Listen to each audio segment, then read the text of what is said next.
શ્રી ભાગવત ભગવાન કી જય, દ્વારકાધીશ કી જય.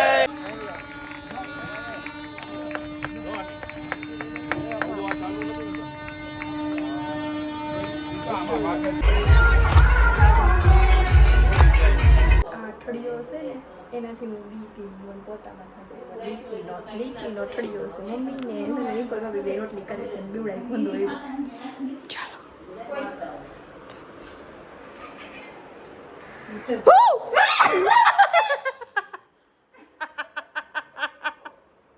વાત છે ત્યારે તું જો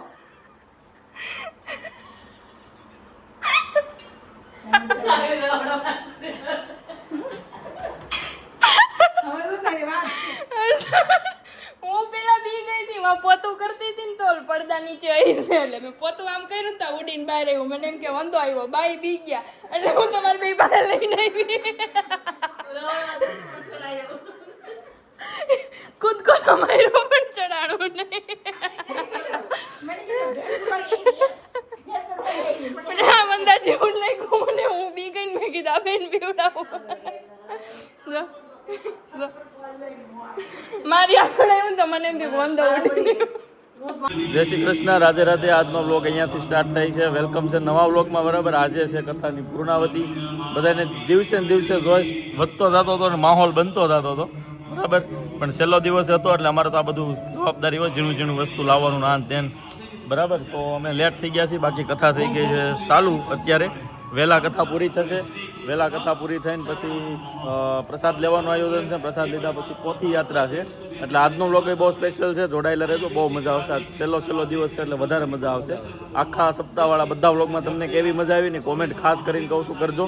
અને જોવાય તો બધા વ્લોગ જોજો, બહુ મજા આવશે. એમાં જાણવા જેવું, શીખવા જેવું, ફેમિલી હારે બેહીને, નાના છોકરા વારે બેહીને જોવાય ને એવા બધા વ્લોગ છે. એટલે જોજો ખાસ. અને હવે અમે તૈયાર થઈ જાય ને ફટાફટથી કથામાં જઈએ ભાઈ. હાલો હમણાં તૈયાર થઈને બતાવી દેવી તમને. હા હાલો. ધારણ કર્યા. ભગવાનનું નામ છે અનેક રૂપ રૂપાય. ભગવાન અનેક રૂપ ધારણ કરી શકે છે. ભગવાને 16,100 રૂપ ધારણ કરી અને બધાની સાથે લગ્ન કર્યા. હવે એ પણ સાંભળો, ખાલી લગ્ન નથી કર્યા હો, એને રહેવા માટે એક મહેલો બનાવી દીધા. દ્વારકાની બાજુમાં બેટ દ્વારકા છે ને, બેટ દ્વારકામાં ભગવાને 16,108 મહેલો બનાવ્યા હતા. અને બધી રાણીઓને ત્યાં રાખતા હતા ભગવાન. અને બધી રાણીઓને શ્રી કૃષ્ણ દ્વારા 10 દીકરા થયા અને એક દીકરી થઈ. ઠાકોરજીનો વંશ આટલો મોટો છે, યાદ રાખજો. એમનેમ 56 કોટી યાદવ ન થાય, એમનેમ 56 કરોડ ન થાય. ભગવાને 16,108 લગ્ન કર્યા. પ્રત્યેક રાણી દ્વારા 10 દીકરા અને એક દીકરી આવ્યું. અને ભાગવતમાં લખેલું કનૈયાના ખંભા ઉપર જે ખેસ હતો નીચે પડી ગયો, માથાનો મુંગટ હેઠે પડી ગયો. રૂકમણી સત્યભામાને આ બધી રાણીઓને એમ લાગ્યું નક્કી મોટો રાજા આવ્યો હશે. એટલે આમ જરે ખાથી જોવે, પણ ઠાકોરજી દોડતા નીકળ્યા છે. અને આ બાજુ સુદામાને એમ થયું કે હવે આવશે નહીં, મોડું થઈ ગયું. એટલે આમ ફરીને જ્યાં જવાની કોશિશ કરી તા દ્વારકાધીશ રાડ પાડીને કે હે સુદામા, આવ્યો છો મળવાને, મળ્યા વગર ક્યાં જાય છે? તો સુદામાએ જોયું તો દ્વારકાધીશ લથડાતા આવે છે. પેરેકારો એક પછી દરવાજા ખોલી નાખ્યા. અને જ્યાં છેલ્લો દરવાજો ખુલ્યો તો દ્વારકાધીશ શ્રી કૃષ્ણએ સુદામાને તેડી લીધા. ભાગવતમાં નોંધ લીધી છે. અત્યાર સુધી તો સુદામા રોતા હતા, પણ હવે કનૈયાએ રોવાનું ચાલુ કર્યું. ભાગવતમાં 2 જગ્યાએ શ્રી કૃષ્ણ રોયા છે. એમાં આ જગ્યાએ સુદામાને જોઈ, સુદામાની દશા જોઈને કનૈયાના આંખમાં આંસુ આવ્યા. હા સાહેબ, જો તો ખરા. આમ તેડી લીધા સુદામાને. અને સુદામા કે ભાઈ હવે તો હેઠો ઉતાર. ભગવાન ભાગવતમાં કહે છે એકવાર જેને હું તેડું ને એને પછી હેઠો ઉતારતો. બસ એકવાર જેને હું તેડી લઉં. સુદામા, મેં તમને તેડી લીધા છે. રૂકમણી સત્યભામા આમ ઝરૂખામાં જોતા હતા, આ કનૈયો આપણે યારે મસ્કરી કરે છે. પણ રૂકમણી સત્યભામાને ક્યાં ખબર, આ તો પ્રેમનો નાતો છે.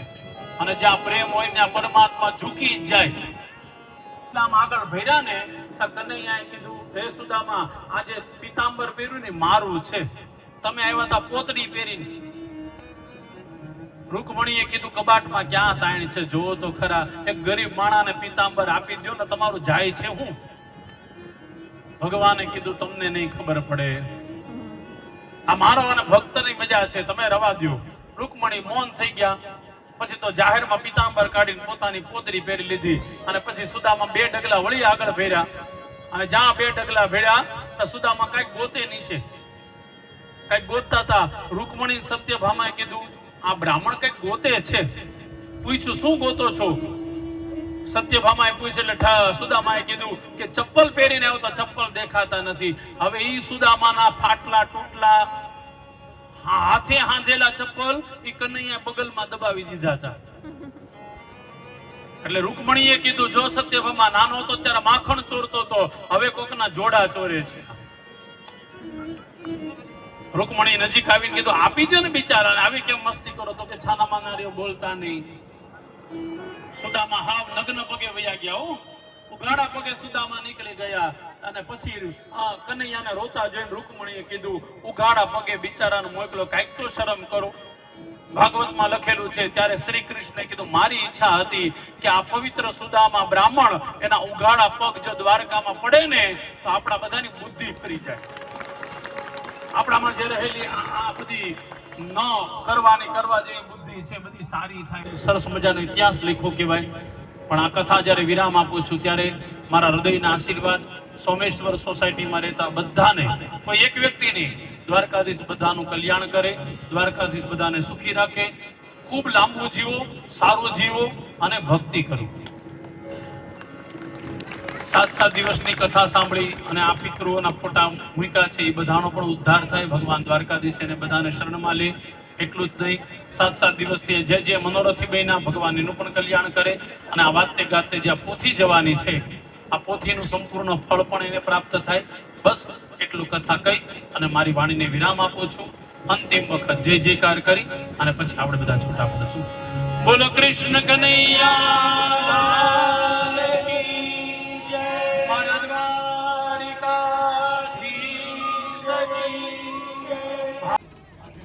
સમયની સૂચકતા વાપરી અને વિશેષ જેમણે સેવાનું બહુ મોટું યોગદાન રહ્યું છે એવા સોસાયટીના પ્રમુખ શ્રી અમારે જીતુભાઈ એ આભાર દર્શન કરશે. તો હું જીતુભાઈને વિનંતી કરીશ કે પ્રસંગરૂપ આભાર દર્શન કરે, આપણે એને સાંભળીએ. હલો, જય શ્રી કૃષ્ણ. જય શ્રી કૃષ્ણ. હવે કહેવાનું તો જાજુ આપણે કઈ બોલતા બહુ નહીં ફાવે, પણ કહેવાનું એક મારું એવું છે કે આ કાંઈ મોટું કાર્ય કર્યું છે, આપણે ખૂબ નાના છીએ, એમાં કોઈ પણ ને કાંઈ પણ ભૂલ થઈ હોય તો મને માફ કરવાનું છે. બીજું કે એક આપણે ભોળાનાથની હારે વસને બંધાણેલા હતા કે મારી સોસાયટીની અંદર આ કાર્યક્રમ કરો, તારીખ લીધી, 4 થી 3 સુધીમાં કોઈ પણ નબળા સમાચાર ન હોવા જોઈએ. અને એ કાર્ય આજે પૂરું કર્યું ભગવાને, અને હવસાયુભાઈએ મને સહકાર આપ્યો. બસ એ નિમિત્તે 2 વસ્તુ હું સોસાયટી પાસે માંગુ છું કે પેલું એક ભાઈઓમાંથી વ્યસન મુક્ત, એક કોઈ પણ આમાંથી બધાને વ્યસન મુક્ત કરો એવો જાહેરાત કરો. અને બીજું એક એ કહું કે બંધાણેલા થાઓ, કે કોઈ પણ નિમિત્તે સવારે 5 માળા કરીને તમારા પોતપોતાના ધંધે જાઓ, આવી મારી એક આશા છે. બને તો આમાંથી સહકાર આપજો અને આવું બહુ વિચારજો, ભવિષ્ય માટે સારું છે. અને વારંવાર કહું છું કે કોઈ પણ સ્ટાફમાં કે આ બેઠામાં કોઈને મારથી કાંઈ કહેવાય ગયું હોય કે મારા બધા સેવાભાવી માણસોથી કાંઈ કહેવાય ગયું હોય તો હવને માટે હું માફી માંગુ છું. સર્વપ્રથમ દિનેશભાઈ માવાણી, આ બાજુ આમ ધ્યાન રાખો બંને. હા, આપણે તાળીઓના ગડગડાટથી વધાવીએ.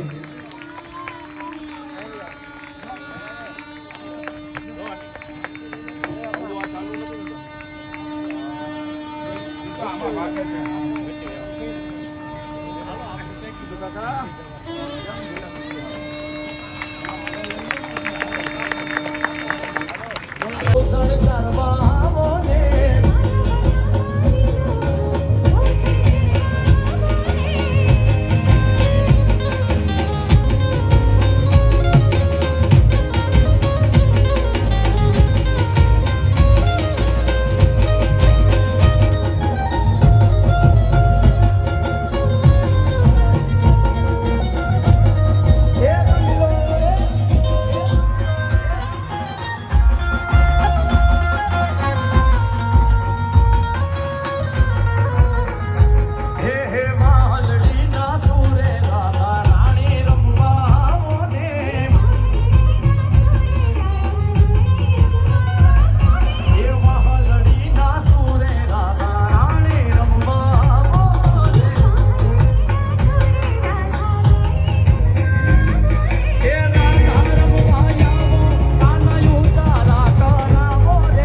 સોરુડાને ખમ્મા ગણે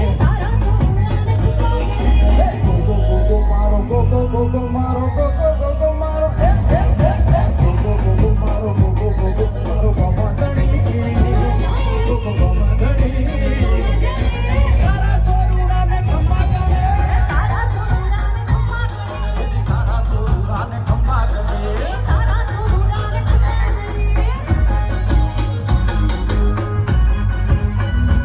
Oh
તો ભાગવત ભગવાનને હવે વળાવવાનું કામ થઈ ગયું છે અહીંયા.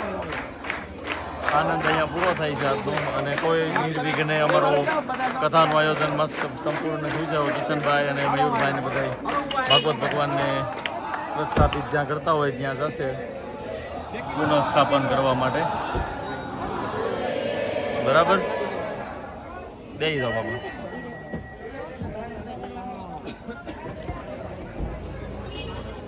દ્વારિકાધીશ કી જય, સોમેશ્વર મહાદેવ કી જય. નમઃ પાર્વતી પતય હર હર મહાદેવ. બધાને જય શ્રી કૃષ્ણ. જય શ્રી કૃષ્ણ.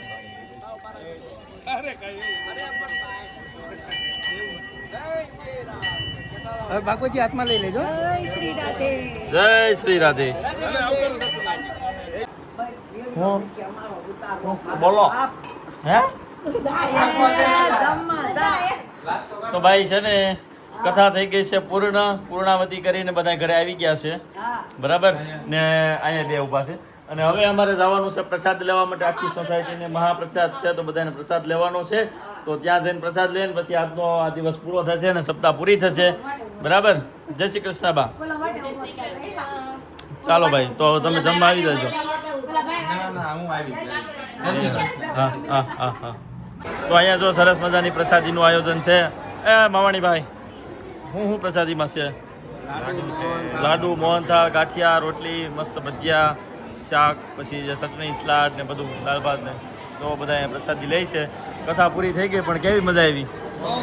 યાદગાર રહી ગઈ એવી કથા થઈ. કા હવે પાછો મેળ આવશે તો 1-2 વર્ષમાં પાછી ગોઠવશું. બાકી આ વખતે મજા બહુ આવી બધાને. તમને ઘરે બેઠા બેઠા કેવી મજા આવી ને તમે કોમેન્ટ કરી દેજો. અમને તો અહીંયા બધાને મજા જ આવી છે, પણ તમને કેવી મજા આવી ને એ કોમેન્ટ કરજો તમે, એટલે અમને ખબર પડે કે આવું નવું અમારે કરવું કે નહીં. બરાબર ને? હાલો, જય શ્રી કૃષ્ણ. બોલો શ્રી ભાગવત ભગવાન કી જય.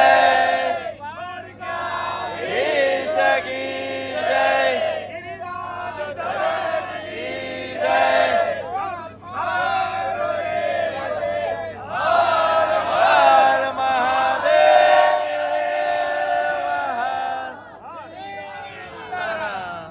જો ભાઈ આ ઉમંગ છે, આ આનંદ છે, રસપાન કર્યું તો એટલા દિવસ કથાનું બધા બહુ ખુશ છે અને બહુ મજા આવી. તમને ઘરે બેઠા બેઠા મજા આવી છે, મને ખબર છે. રોજ કોમેન્ટ હું વાંચતો હોય બધાની. બરાબર, બહુ મજા આવે છે. નવો બ્લોગ મૂકતા રહેજો, એટલે આવા નવા બ્લોગ આવતા રહેશે. અહીંયા અમારી કથા પૂર્ણ થાય છે. બરાબર, કાલથી આવશે નવા બ્લોગ, એટલે ચેનલને સબસ્ક્રાઈબ કરી દેજો નવા બ્લોગ જોવા માટે. Thank you.